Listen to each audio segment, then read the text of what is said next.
मौलाना रूमी रहमतुल्लाह बयान फरमाते हैं कि कज़वीनियों में ये रिवाज था कि वह अपने जिस्म को गुदवाते थे और उसके ऊपर तस्वीर बनवाते थे।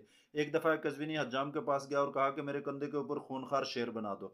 हज्जाम ने जैसे ही उसको सुई चुभई तो वो चिल्ला उठा और बिलबला उठा। उसने कहा कि शेर का कौन सा पहले उज़्व बना रहे हो? कहा कि दुम बना रहा हूँ। कहा बगैर दुम के शेर बना दो। उसने दूसरी मरतबा जब सुई चुभई तो फिर चिल्लाने लगा। कहा अभी कौन सा उज़्व बना रहे हो? कहा कि कान बना रहा था। कहा बगैर कान के शेर बना दो। जब तीसरी मरतबा सुई चुभई तो फिर चिल्लाने लगा। कहा कि अभी क्या बना रहे हो? कहा कि पेट बना रहा था। कहा बगैर पेट के शेर बना दो। वो समझ गया कि बड़ा ही बुज़दिल है, तकलीफ बर्दाश्त नहीं कर सकता। उसने सुई एक तरफ रखी और कहा कि क्या तूने कभी ऐसा शेर देखा है जो बगैर कान, पेट और दुम के हो? मौलाना रूमी रहमतुल्लाह जी अकायद बयान करने के बाद फरमाते हैं कि अगर तुम्हारे अंदर तकलीफ बर्दाश्त करने का हौसला नहीं है तो क्यों मैदान जंग का रुख करते हो? क्योंकि हर तकलीफ और इब्तला के बाद ही इंसान कुंदन बनकर सामने आता है और हर तकलीफ और इब्तला के बाद ही इंसान अजीम बनता है। अगर तुम अजीम बनना चाहते हो तो तकलीफ बर्दाश्त करने का हौसला पैदा करो।